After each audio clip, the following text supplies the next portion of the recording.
քաղաքացիական պայմանագրի թեկնածուն արդեն փաստ է, Արգիշտի Մեխակյանն է։ Արգիշտի Մեխակյանը շահավետ դիրքերում չի կարող ոչ մի դեպքում հայտնվի մի քանի պատճառներով։ Առաջինը ինքը քաղաքացիական պայմանագրի թեկնածուն է։ Երկրորդը ինքը Նիկոլ Փաշինյանի կամակատարներից է։ Երրորդը ամբողջ համայնք խոշորացնում են, որ ինքը թեկնածուն ունի, դա արդեն խնդիրներ է։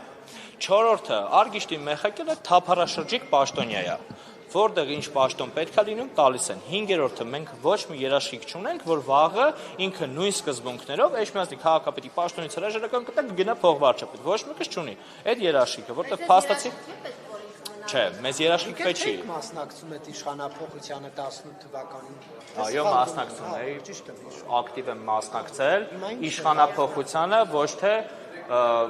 Նիկոլ Փաշինյանիզացմանը պետության, ժողովուրդ ջան, հեղափոխությանը մասնակցում էին բոլոր այն մարդիկ, ովքեր դեմ էին նախկիններին, բայց հիմա ես տեսակ, որ Նարեկ ջան ներկան է բանը նախկինների կողմից եմ հանդես գալիս։ Այստեղ լրագրողական էթիկա կա, դուք պետք է մի հատ նայեք, եկել եք Էջմիածնի ավականի 3 ֆրակցիաներից մեկի ղեկավարին, տենց հարց եք տալիս։ Այդ հարցը տալուց առաջ իսկ դուք չեք ուզեցել ծանոթանաք այդ մարդու գործունեությունը, որ ինքը 19-18 թվի ավարտից հակա նիկոլական դիրքերից է հանդես գալի։ Չէ, դուք չգիտեք, հարց եք տալիս, մի անգամ տեսել եք, որ հեղափոխությանը մասնակցել են։ Կառավարում իսկ Նիկոլ Փաշինյանի։ Ամեն ինչը, ինչ որ կոնկրետ բաներ եք ուզում, օրինակ հենց նույն ձև կարանք ասենք առաջի սա։ Երբ քաղաքական գործչին հիշեցնում են իր անցյալը, դա նշանակում է էթիկայի խախտում։ Դուք ասում եք 18 թվին նրանց կողմից չէիք հիմա սենց։ Այդ բանը մանիպուլյացիաները շատ են։ Որովհետև դուք բացատրում եմ չասոցացվել Փաշինյանի հետ։ Բացատրում եմ, ես չեմ կարող ասոցացվել Փաշինյանի հետ, որովհետև ես Արցախը սիրում եմ, Արցախի համար կռվում եմ։ Փաշինյանի հետ ասոցացվելը դա Արցախը դավաճանելը եկեղեցու դեմ, որովհետև 18 թվականին հույս ունեինք, որ նախկիններից կազատվենք, պես նախկիններ կա ինչ-որ սև ու սպիտակի հասարակությանը բաժանելու, հասարակությանը պարակտելու, հասարակությանը պարտության մատնելու մի հատ բան դարձրեցին։ Արգիշտի Մեխակյանը շանսեր չունի ընտրվելու, եթե մենք ինչ որտեղ եք տեսել։ Դուք հենց հիմա դուք ձեր հարցը տեսաք, չէ՞։ Դուք հիմա ինձ հարցնում եք ընտրությունների ժամանակ Արգիշտի Մեխակյանը ինչ շանսեր ունի, ես ասում եմ շանսեր չունի, ասում եք մեծամասնություն է։ Լավնի շեղբեք նոյեմբերի 16-ին տեղի է ունենալու Դեռ փաստ չի։ Հիմա քանի հենց հիմա կարող է քաղաքացիական պայմանագրից մի քանի հոգի գալիս են, խոշորացումներ չի ստացվում, ամբողջ հավանը հանրապետությունում դուրս են գալիս, ասում են խոշորացման ծրագրերին դեմ են։ Հողի վրա ինչ կա, տեղադրված։ Հողի վրա կա, որ այսօր նիստը չի կայացել։ Խոսակցությունների մակարդակում։ Խոսակցությունների մակարդակում։ Այո։ Խոյի նախկին ղեկավար Արգիշտի Մեխակյանով կարող է բարձր ձայնով հավաքել շատ ձայն։ Ժողովուրդ, այստեղ ոչ թե Նիկոլ Փաշինյանը հույս ունի, որ ընդեղով մեզ հաղթելու է, այլ գոնե 30%-ից քիչ չի հավաքելու։ Հասկանում եք, խնդիրը հիմա Նիկոլի ոչ թե նրա մեջ է, որ ինքը ավելի շատ պատրաստվում է 26 թվականի ընտրություններին, բայց իրան պետք է 40% ազգային ժողովում ձեն հավաքել։ 40%-ով Էջմիածնում իրան քաղաքապետ չեն կայանալու առաջադրեն, բայց 40% էլ չեն հավաքելու, իրանք հավաքելու են մինչև 30%։ Բայց իրենք կարող են այստեղ ժամանակավոր պաշտոնակատար նշանակեն եւ եթե լծակներ իրենց ձեռքում են, շատ հանգիստ, ինչպես այստեղ ասում էին, զարթեն քաղաքապետարանը։ Շատ ճիշտ եք ասում, ժամանակավոր Նիկոլ Փաշինյանը վարչապետը պետք է Էջմիածնի ղեկավար նշանակի օրենքի ուժով։ Երբ որ մենք ստեղ չկայանանք նիստերի ժամանակ, քվորումը չապահովեն, իրանք գնան այդ քայլին, քաղաքական դիվերսիա անեն, հետո առաջադրեն, ինչ պետք անեն, ասֆալտ։ Ժողովուրդ ջան, ասֆալտը անցած ընտրություններից 21 թվականի ընտրությունների ժամանակ ես ասում եմ, ես մարդիկ ասֆալտը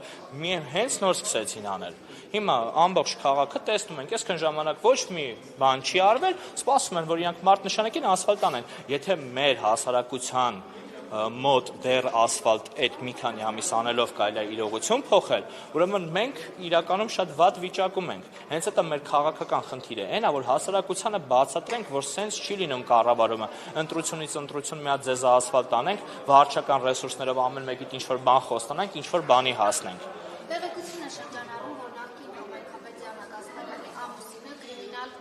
կապերի մեջ է տարբեր անձանց հետ, նա վերջի սպանությունը իր գազալիցակայանում որտեղ է ունեցել ուղիղ առնչություն ունի իր հետ։ Նա Արամ Միրզոյանը ՔՊ-ի ավականու անդամ է։ այս տեղեկությունները որքանով են հավաստի։ Դուք շատ լավ գիտեք, որ ես քաղաքացիական պայմանագիր կուսակցության բոլոր անդամների հետ խնդիր ունեմ անձնական մակարդակով դեռ 20 թվականի պատերազմից հետո։ Լուրջ խնդիր ունեմ, այնպես խնդիրը, որ ես երբեք որևիցե տեղ իրանց հետ մեր ջուրը մի առվով չի կարա գնա, որտեղ իմ համար հիմնարար Հայաստանի Հանրապետության շատ մի հատ լուրջ բան խախտվել է իրանց կողմից։ Երկիրը բաժանվել է մի քանի մասի սևերի, սպիտակների իրանց կողմից։ Ես շատ վատ վերաբերմունք ունեմ այդ մարդկանց նկատմամբ, բայց մտնել իրավական դաշտ ու գնահատական տալ դա իմը չի։ Դրա համար գոյություն ունի ոստիկանություն եւ այլն եւ այլն։ Եթե այդ մարմինները չեն բավարարում այդ մեր հարցերին, ժողովուրդ ջան, բերեք հեղափոխություն անենք։ Ինչպես է Դիանա Գասպարյանը կարողացել շինթույլտվություն տալ իր սկեսրայդին եւ նոր շենքերի հետ կապված նաեւ շինարարություն են անում եւ դուք ավականու անդամ եք այդ ժամանակ ինչպես են կարողացել շինթույլտվություն տալ։ Կարամ պարզ եւ հասանելի ձևով ցույց տամ։ Եթե մենք չենք կարողանում բոլոր ընդդիմադիրներով քվորում ապահովել, մենք կարող ենք մեծամասնություն ունենալ ավականի նիստերի ժամանակ։ Ոչ մեկի։ Դուք աջակցում եք այս Ես ներկա չեմ գտնվել էջմիածնակործան, գործունեության եւ նիստերին։ Դուք տեղյակ չեք որ նման շենքեր են կառուցվում։ Տեղյակ եմ, եթե մամուլին ուշադիր լիներ, ես չեմ բարձրացնել, երևի ազատության բաները որ նայեք, չէ, ազատություն կներեք մի վարքյան, ազատությունով առաջի բարձրաձայնողներից մեկը հենց ես եմ եղել ազատություն լրատվականով, հենց այդ ամեն ինչի մասին։ Հենց այդ ամեն ինչը եղել է, ես դրա մասին խոսել եմ։ Ու հիմա ինձ մեղադրել, որ ես ինչ-որ բան չեմ բարձրացնել, ինձ թվում է ճիշտ չի լինի։ Հրաժարականը նախկին քաղաքապետի հենց դրանցով պայմանավորված, ինչու հրաժարակ։ Չէ, ժողովուրդ ջան, Նիկոլը շատ խորը թքած ունի ով ինչքան է ուտում։ Քաղաքացիական պայմանագիրը բոլորին տվել է ուտելու իրավունք, բայց այդտեղ խնդիրը ուրիշ բանի մեջ է եղել։ Իրանք այլևս Դիանա Գասպարյանով էլ չէին կարողանալ ընտրություններին գնալ։ Պետք էր ինչ-որ մի հատ sense force majeure ստեղծել, հետո եկեղեցու դեմ ինչ-որ բաներ անել, որպեսզի կարենան քաղաքական դիվիդենտներ հավաքեն։ Ժողովուրդ ջան, այսօր մենք ունենք հենց Էջմիածնի համար շատ կարևոր խնդիր։ Պետական իշխանությունը ու մայր աթոռը կոնֆրոնտացիայի մեջ է, ինչի համար անընդունելի եւ անբարոյական է, որովհետեւ պետական ոչ մի իշխանավոր իրավունք չունի մտնի եկեղեցի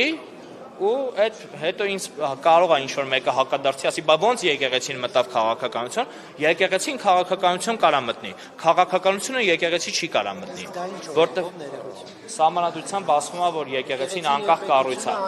անջատ են, այո, բայց ոչ միտեղ չի ասում, որ եկեղեցու քահանան ՀՀ քաղաքացի չի, իսկ ՀՀ քաղաքացիները իրավունք ունեն քաղաքականությամբ զբաղվելու։ Հայաստանի Հանրապետության վարչապետը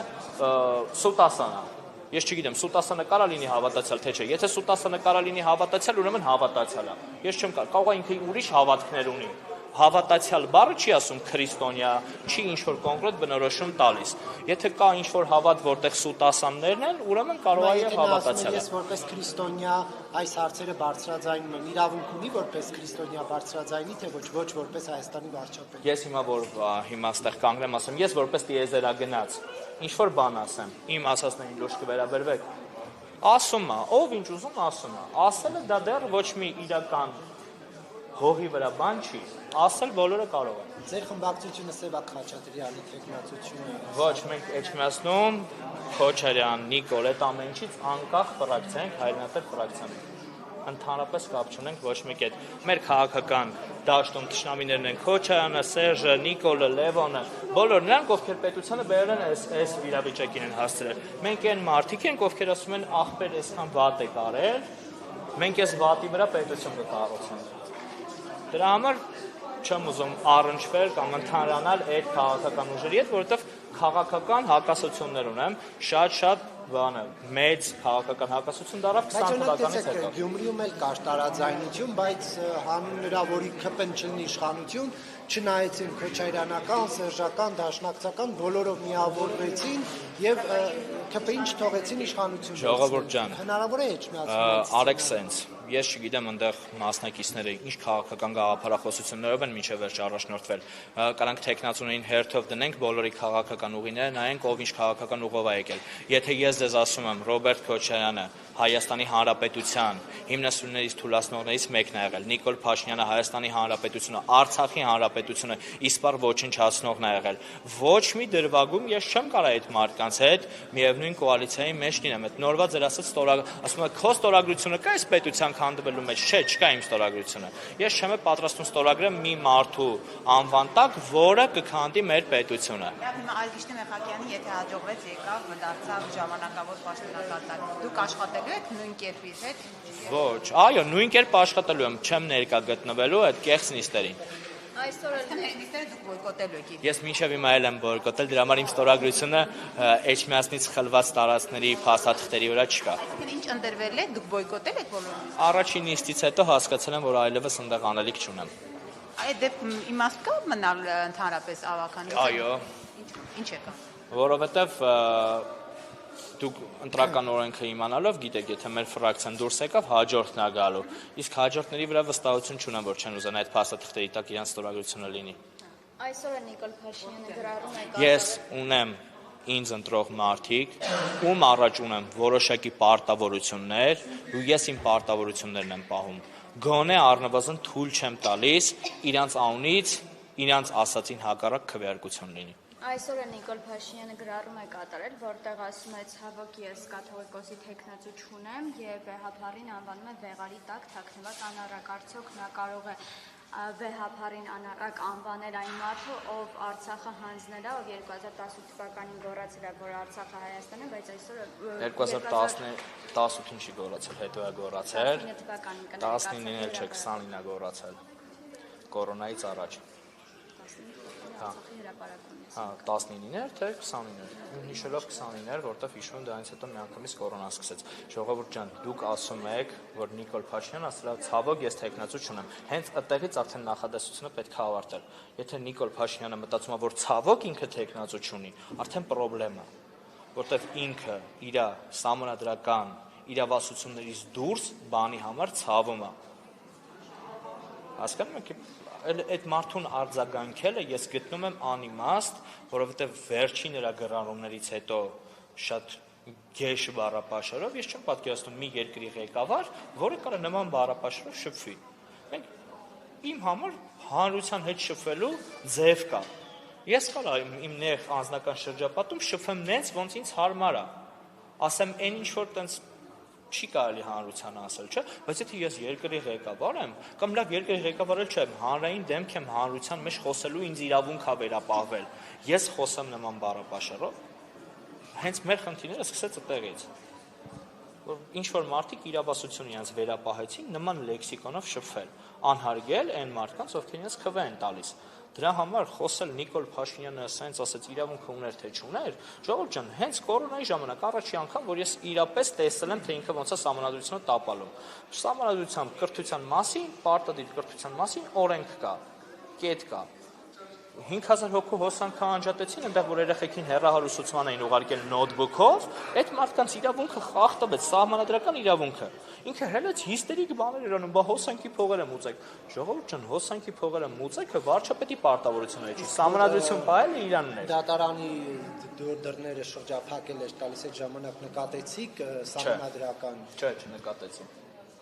Ինչու՞։ Ասեմ, որովհետև կոնկրետ գործողությունը, որը իրականացվում էր դատարանները փակելուց,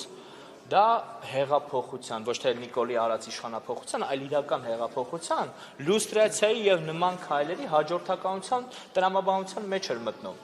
Բայց երբ որ հասարակ քաղաքացին, ով ամեն ինչ արել էր, որ Նիկոլ Փաշինյանը գա ինչ-որ բան փոխի, հեծը նրան պարտադրեց, այդքան մարդու հոսանքը անջատելը մի բան էլ ասի, որ լավ են արել։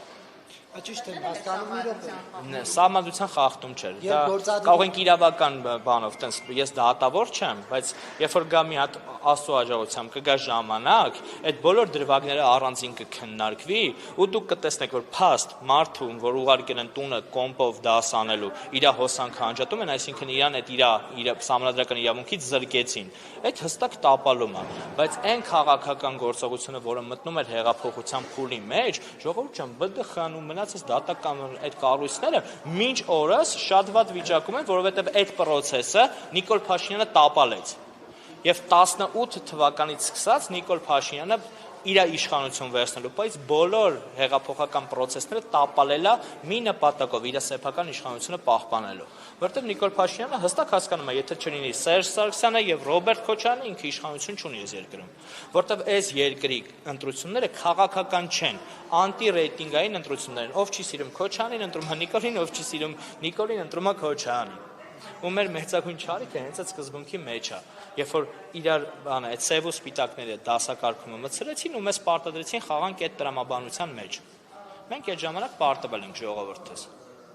Այսինքն, երբ որ գործադիրի ղեկավարը դատական իշխանության վրա այսպես ճնշումներով ուղղորդում է մարդկանց այնտեղ, դա դուք խնդրալից չեք հանում։ Ժողովուրդ ջան, այստեղ արդեն տեսեք էլի Նիկոլ Փաշինյանի անձնական սխալից դուրս եկած պատմություն են քննարկում։ Ինքը գործադիր իշխանություն չպետք է դառնար, քանի հեղափոխությունը չէր հասել իր տրամաբանական գաղափարակետին։ Ոնց որ հիմա ես ասում եմ, խի 7 տարի առաջ չէիք հիշում, որ կաթողիկոսը սենց կամնեց, Ալեն Սիմոնյանը տեսնում է արտահայտություն արեց, ոնց որ դու էլ այնտեղ ասում ես, չիմանանք այդ ձեռքը որտեղ ա եղել։ 7 տարի իրանց ձեռք էր տալի այդ ձեռքը որտեղ որ եղել է պաչեին, բայց ինչ որ սենց ընտրություններից առաջ միամիտ բոլորը դառան լավ տղա։ Ու այդ լավ տղան կոնկրետ եթե անձնական վիրավորանք կընդունի Ալեն Սիմոնյանը, թող ընդունի, որտեղ ինքը չի կարա լավ տղա լինի, երևի կվիրավորվի այդ արտահայտությունից, էլի։